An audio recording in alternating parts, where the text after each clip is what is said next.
It's my plea that the message of the Quran be widely spread. May the flag of Islam become more elevated than the rest.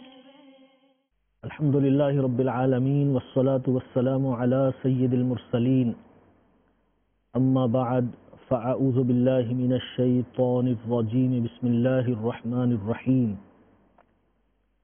As-salatu wassalamu alayka ya Rasulallah, as-salatu wassalamu alayka ya Habiballah, as-salatu wassalamu alayka ya Nabiyallah, wa ala alika wa ashabika ya Nurallah. Our beloved Nabi sallallahu alayhi wa sallam has said that a person who sends one time durood or salutations or salawat upon me, Allah Azza wa Jal sends 10 mercies upon him. Sallu ala al-Habib sallallahu ta'ala ala Muhammad sallallahu alayhi wa sallam. Salatum wa salaman alayka ya Sayyidi ya Rasulallah wa ala alika wa ashabika ya Habiballah. Dearest Islamic brothers and the viewers of Madani channel, Alhamdulillah Azza wa Jal, once again we welcome you into this silsila called Blessings of Quran. Inshallah Azza wa Jal, we will discuss the ayat number 30 of Surah Al-Baqarah. Allah subhanahu wa ta'ala says, وَإِذْ قَالَ رَبُّكَ لِلْمَلَائِكَةِ إِنِّي جَاعِلٌ فِي الْأَرْضِ خَلِيفَةً قَالُوا أَتَجْعَلُ فِيهَا مَنْ يُفْسِدُ فِيهَا وَيَسْفِكُ الدِّمَاءَ وَنَحْنُ نُسَبِّحُ بِحَمْدِكَ وَنُقَدِّسُ لَكَ قَالَ إِنِّي أَعْلَمُ مَا لَا تَعْلَمُونَ صدق الله العظيم. Translation from Kanzul Iman. And remember, O Muhammad, when your Lord said to the angels, indeed I will make up upon the earth a successor. They said, will you place upon it one who causes mischief and bloodshed therein, while we declare your praise and sanctify you? He replied, surely I know that which you do not know. So this was the literal translation of the verse number 30 of Surah Al-Baqarah. As it is the procedure of our silsila that we discuss some of the words of the ayat which we recite, and then inshallah Azza wa Jal we will learn few Madani flowers. The ayat begins with the word is, وَإِذْ قَالَ رَبُّكَ. According to the general understanding of Mufassirin, the commentators of Quran, that this word is requires a verb which is hidden after the word is, and that is uzkur. And there are many places in Quran Kareem whereby is used and the word uzkur is understood. For example, wazkur akha adin, wazkur abdana ayyuba, iznada rabbahu, etc.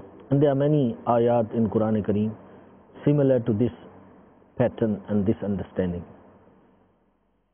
And the word uzkur means remember. So according to Mufassirin, there are two meanings of word uzkur which we can take. One meaning of word uzkur is to remember, and the other meaning of word uzkur is to mention. Keep in mind that reminder is given of something which is already existing in the knowledge.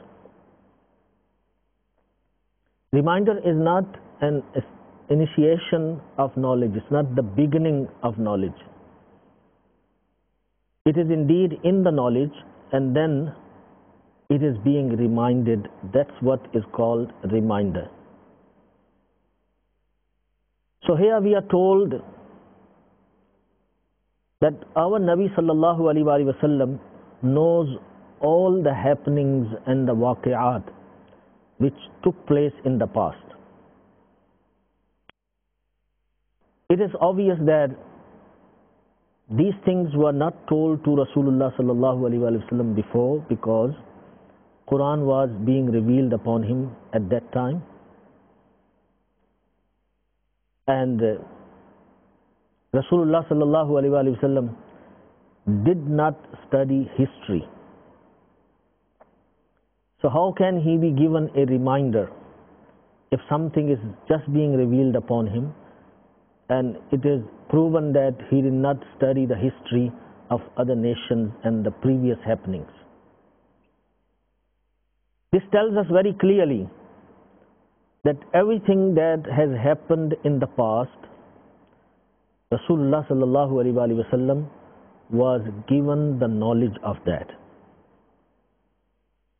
Also, at some places in Quran Kareem, Allah subhanahu wa ta'ala says, Alam tara, did you not see? It means that you did see. Alam tara kayfa fa'ala rabbuka bi ashabil fil. Did you not see how Allah subhanahu wa ta'ala dealt with the people of elephants? At that time Rasulullah sallallahu alaihi wasallam was not even born. But still it is being said, did you not see?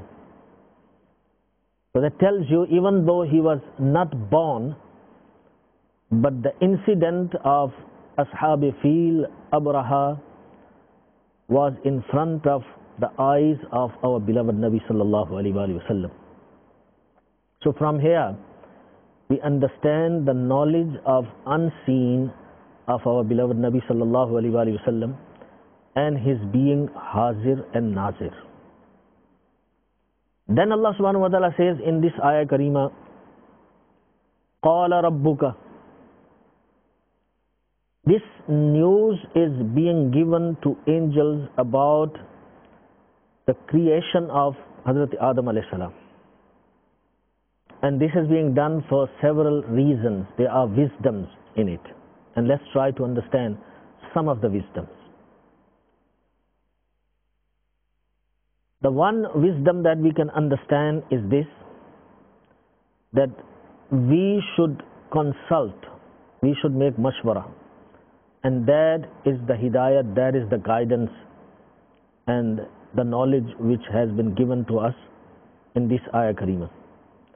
That Allah subhanahu wa ta'ala, being almighty, being creator, he makes mashwara with the angels. So making mashwara, consulting, is the divine habit of Almighty Allah Azza wa Jalla. And the second wisdom is that Allah subhanahu wa ta'ala expressed the greatness of Hazrat Adam alayhi salam. His arrival, his coming is being announced and is being discussed. Normally, when ordinary people of government or employees of government, they come and go, nobody bothers about it. Nobody notices they're coming and they're going. But when the king moves from the capital of his kingdom and he goes to another place, then the announcements are made and all the necessary arrangements are made, and it's being discussed in all the departments and people who are relevant to receive and welcome. So in this we understand that Hazrat Adam alayhi salam was the greatest office bearer or person in the position which is the highest position, and that is the Khilafat. of Almighty Allah Azza wa Jal, being successor of Almighty Allah Azza wa Jal. Therefore, Allah subhanahu wa ta'ala discusses His coming, His arrival, His creation with the angels. And that shows the greatness of Hazrat Adam alayhi salam. And the third wisdom is that Allah subhanahu wa ta'ala removed all the misconceptions and misunderstandings and doubts before the arrival of Hazrat Adam alayhi salam. So when he comes and when he is created and when the crown of Khilafat is put on his head, then there are no question and answers. Everybody must accept before he comes. And then we see the word Rabbuka. وَإِذْ قَالَ رَبُّكَ. Remember, O Muhammad, when your Lord said to the angels. Subhanallah. In this, Allah subhanahu wa ta'ala shows the glory, the greatness of our beloved Nabi sallallahu alayhi wa sallam. Allah subhanahu wa ta'ala could have said, remember when I said, remember when Allah said. But Allah subhanahu wa ta'ala says, remember, O Muhammad, when your Lord said. It means that Allah subhanahu wa ta'ala likes that His name should be mentioned with the name of His beloved Nabi sallallahu alayhi wa sallam. Therefore, in the azan, where you hear Ashhadu an la ilaha illallah, you hear Ashhadu anna Muhammadar Rasulullah.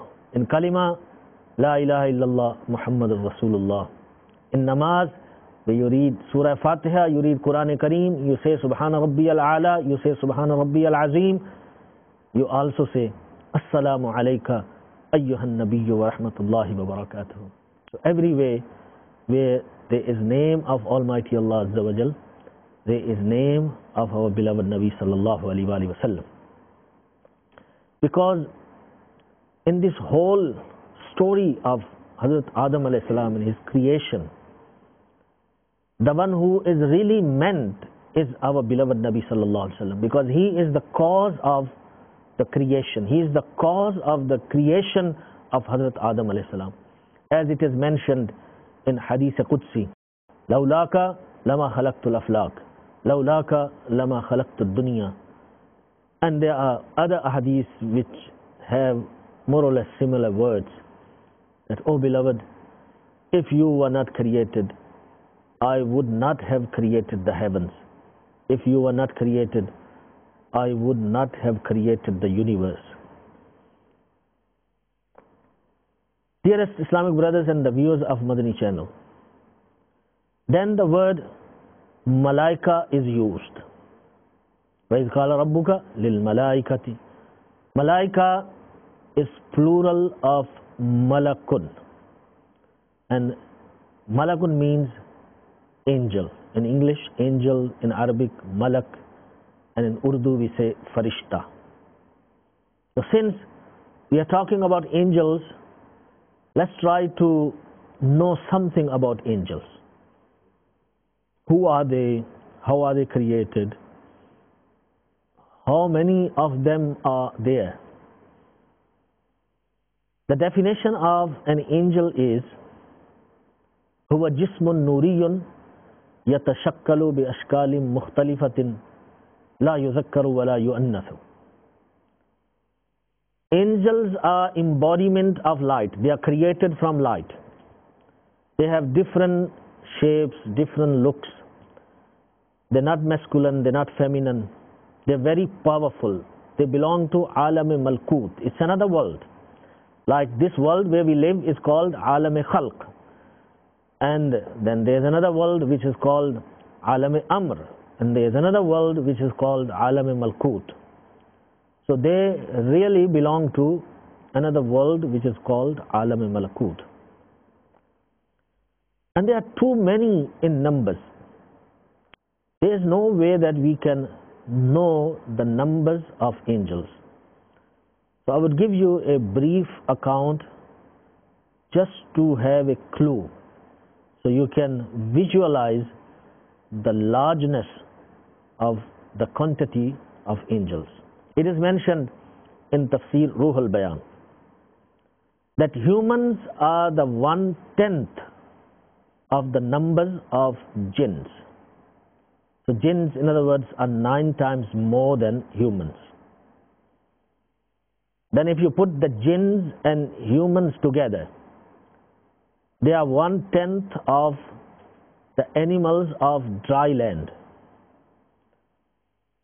And if you put all of them together, they are the 1/10 of the numbers of birds.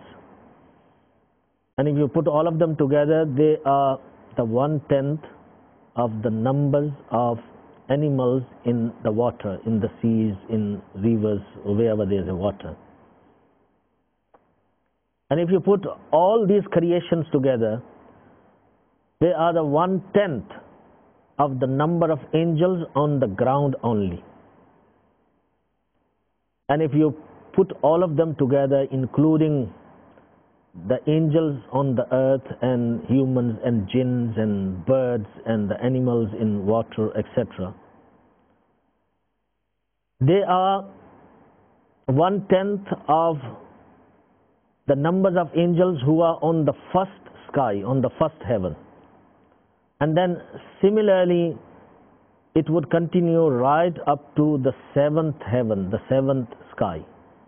So each one, putting all the previous one together, would be 1/10 of the angels who are on a sky which is above a particular sky.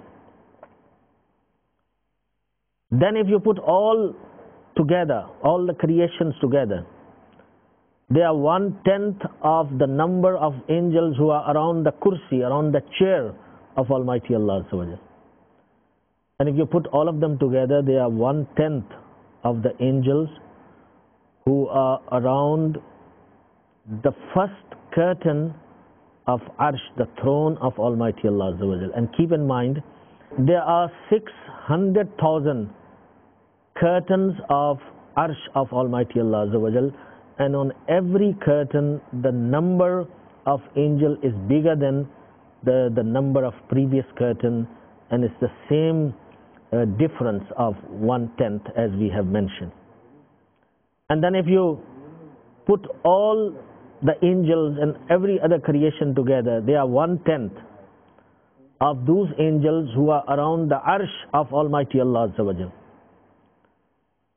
And also it is mentioned that in comparison with the number of angels who are around the Arsh of Almighty Allah Azza wa Jal, the other creations are like a drop against the ocean, in comparison with the ocean. So there are too many, we cannot count them, we cannot understand their numbers. And all the angels, they follow the ahkam and the orders of Almighty Allah Azza wa Jal, and they remain in the worship of Almighty Allah Azza wa Jal. It is mentioned in Quran Kareem, وَمَا يَعْلَمُ جُنُودَ رَبِّكَ إِلَّا هُ. This is in Surah Al-Muddathir, the ayat number 31. It means that only Allah knows His troops. So what is mentioned by Junood here is the angels. There's a beautiful story that would also give us some understanding how many angels Allah subhanahu wa ta'ala has created. On the night of Miraj, Rasulullah sallallahu alaihi wasallam saw a queue, a line of angels going towards one direction. Rasulullah sallallahu alaihi wasallam asked Jibreel Amin alayhi salam that where are they going? Jibreel Amin alayhi salam replied, Ya Rasulullah, I don't know. But I know one thing, that from the time I'm created, I see this queue and they keep on moving, and the one who passes, he never comes back. So that means that the number is too big. And then Rasulullah sallallahu alaihi wasallam said that let's ask one of the angels who is in the queue. And Jibreel Amin alayhi salam asked that angel that, what is your age? He replied, I don't know my age, but I know one thing, that Allah subhanahu wa ta'ala creates a star after every 400 years. And I have seen that star or a star of that nature being created 400,000 times. Subhanallah, Allahu Akbar. Dearest Islamic brothers and the viewers of Madani channel, you can understand the largeness of the numbers of angels which Allah subhanahu wa ta'ala has created. And the angels are several types. They have several categories which are mentioned in Quran Kareem. Some are those who are carrying the arsh of Almighty Allah Azza wa Jal. Number two, there are angels who revolve around or make tawaf around the arsh of Almighty Allah Azza wa Jal. And number three, those highly ranked angels, for example, Jibreel Amin alayhi salam, Mikail alayhi salam, Israfil alayhi salam, Israel alayhi salam. Number four, the angels of Jannat. Number five, the angels of Jahannam. The chief of those angels is called Malik alayhi salam. And number six are those angels which are appointed to protect humans. And number seven are those angels who write the good and the bad deeds of human beings, who are known as Kiraman Katibin. And number eight are those angels who are appointed to run the affairs of the world, this dunya. And then they have many categories within themselves. Some are those who are appointed to bring the rain. Some are those who create or who make a baby in the womb of the mother. Some are those who protect people from calamities, from difficulties, etc. So there are too many, and they have too many jobs and too many responsibilities.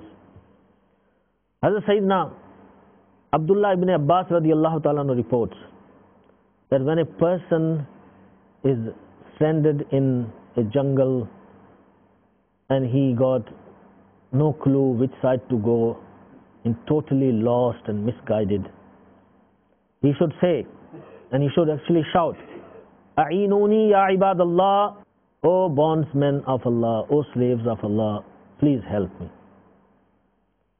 So those are actually angels who are appointed in the jungles to help the lost people. Subhanallah. From here we learn that at the time of difficulty, to call the servants and the slaves and the bondsmen of Almighty Allah Azza wa Jal is the sunnah of Sahaba Ikram Ridwanullahi Ta'ala alayhim ajma'in. And then these angels have different qualities, different attributes, and let's discuss few of those qualities of angels. Angels are mean and medium between Allah Azza wa Jal and the Rasools, the messengers of Almighty Allah Azza wa Jal. Angels are always in the worship of Almighty Allah Azza wa Jal. They in the state of prostration, some are in the state of ruku, some are in the state of qiyam. Different positions, they busy worshipping all the time. They have qurb and the nearness and proximity of Almighty Allah Azza wa Jal. They are ma'soom. Ma'soom means they are sinless. They do not have the ability to commit sins. They do not disobey Almighty Allah Azza wa Jal. And they fear Allah subhanahu wa ta'ala the most. This is also a beautiful quality of angels. They help the friends of Almighty Allah Azza wa Jal. Sometimes they even join the friends of Allah subhanahu wa ta'ala and fight with disbelievers, with infidels.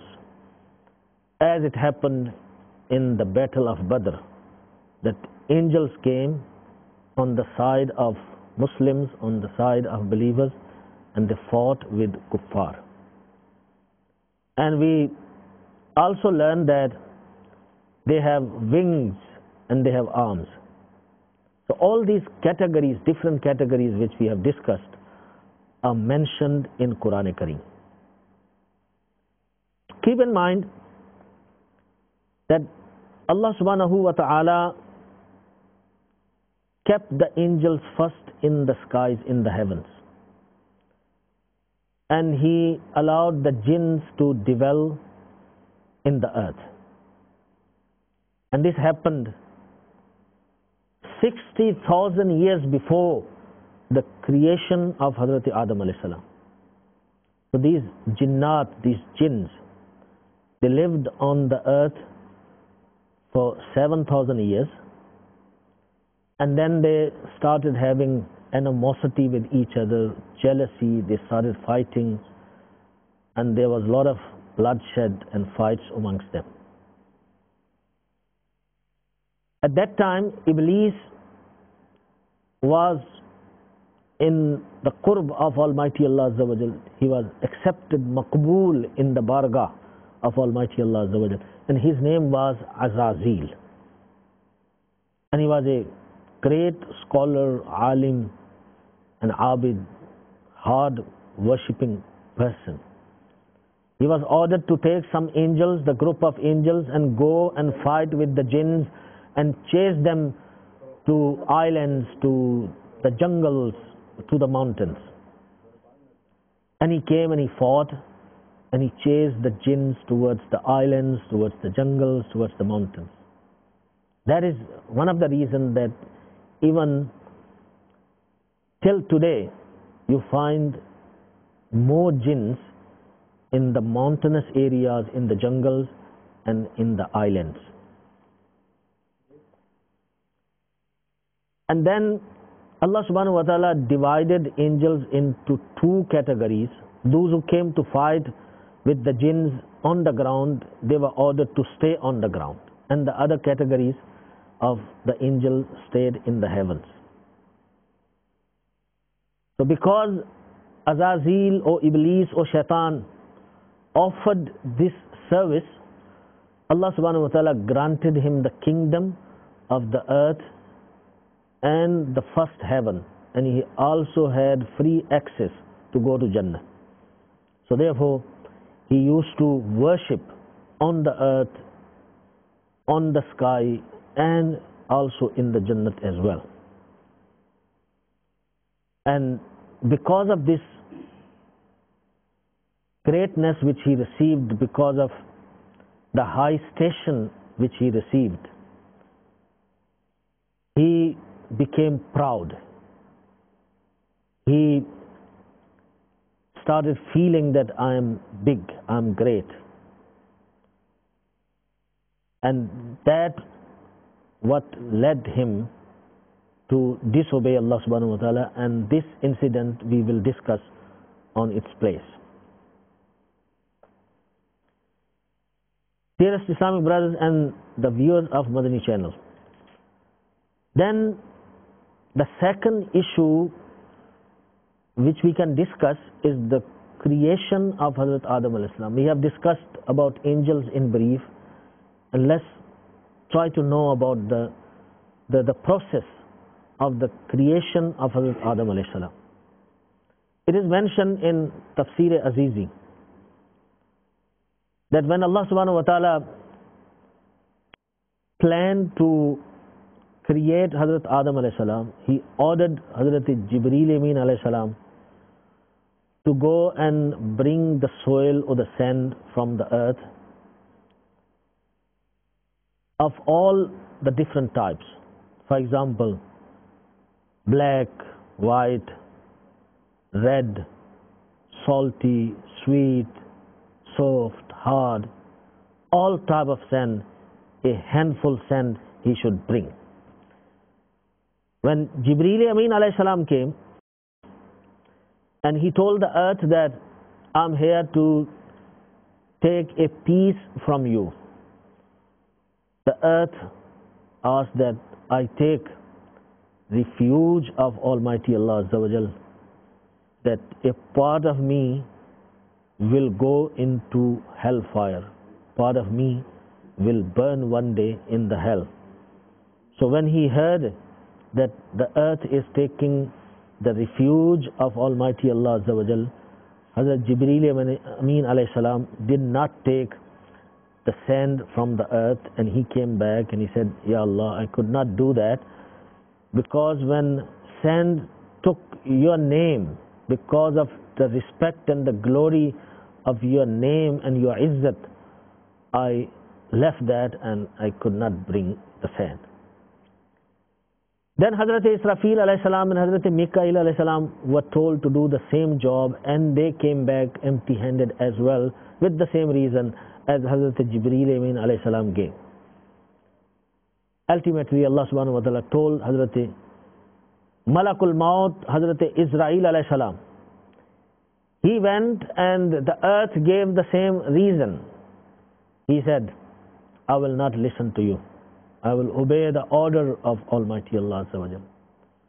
You say whatever you want to say, I will fulfill the command of Allah subhanahu wa ta'ala. So he brought the sand from all different categories of sand, which was black, white, red, sweet, salty, hard, soft. Now that is the reason that people's natures are different, and that is because of the effect of that sand which is within human being, which was kept in the model of Hazrat Adam alayhi salam, and their colors are different. Now because Hazrat Malakul Maut, Hazrat Israel alayhi salam did that job, Allah subhanahu wa ta'ala gave him the responsibility to take the life as well.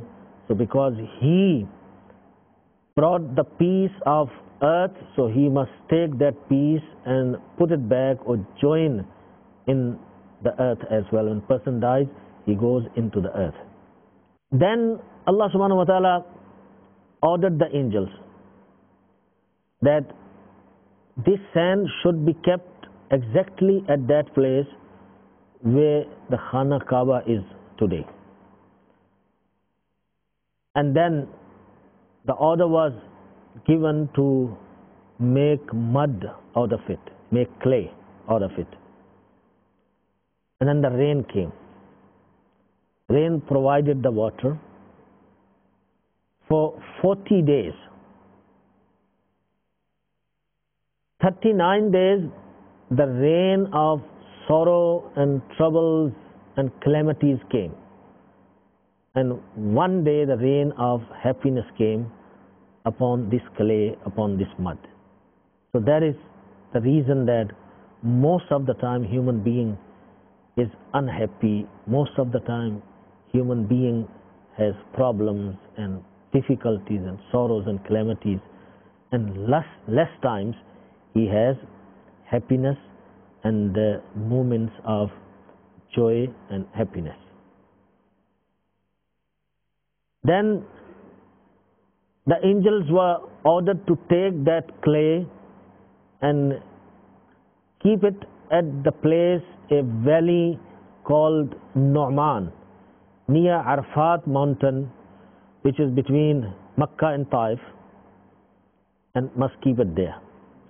Then Allah subhanahu wa ta'ala, with his own hand of power, with his own hand of Qudra, made the qalib of Hazrat Adam alayhi salam, means the body of Hazrat Adam alayhi salam, the model of Hazrat Adam alayhi salam. And that model was so beautiful that angels would come and they will walk around and they will see, and they were amazed that how beautiful this model is, and how beautiful human being is going to be, how beautiful Adam alayhi salam is going to be. So Iblis was also part of them, and he also knew what was happening. So he also came to see. Now he came to see with different intention. He started objecting, he started actually condemning, he started criticizing, he started saying, look at this, what will he do? He has got so many holes in his body, he is dark from inside, what can he do? But when he looked towards the heart, he said, there is something, there is a closed room which I don't know what it is. Maybe this is the place of manifestation of Almighty Allah Azza wa Jal. Then Allah subhanahu wa ta'ala ordered the soul to come into the body of Hazrat Adam alayhi salam. When soul wanted to move in, the inside was dark, so the soul could not go in. Soul was hesitant. Then Allah subhanahu wa ta'ala kept the nur, the light of his beloved Nabi sallallahu alaihi wasallam in the forehead of Hazrat Adam alayhi salam, and that illuminated the body of Hazrat Adam alayhi salam. So the soul went into the body. The soul started moving into the body from the head side. When the soul came into the body, Hazrat Adam alayhi salam sneezed and he said, Alhamdulillah. And then as the soul started moving downwards, soul came up to the lower back of Hazrat Adam alayhi salam, and Hazrat Adam alayhi salam wanted to get up immediately, and he fell down because there was no soul in the lower part of the body. That's why Allah subhanahu wa ta'ala says, Khuliqal insanu min ajal. And then when the soul came into the whole body, Hazrat Adam alayhi salam stood up, and the angels were nearby seeing all that, what is happening. Allah subhanahu wa ta'ala ordered him, go and make salam to them, and whatever they will say, that would be your greeting and the reply to the greeting. So Hazrat Adam alayhi salam went to the angels and he said, Assalamu alaikum, and the angels replied, Wa alaikum assalam wa rahmatullah. So Allah subhanahu wa ta'ala said, O Adam, this would be the words of greeting for you and for your children, for your progeny. He said, Ya Allah, who's my progeny? Who are my children? So Allah subhanahu wa ta'ala rubbed his hand of Qudra on the back of Hazrat Adam alayhi salam. So all the souls of his children till the day of Qiyamah came in front of him. So he saw all the souls who were believers, non-believers, munafiqs, awliya, qutb, anbiya, rasul.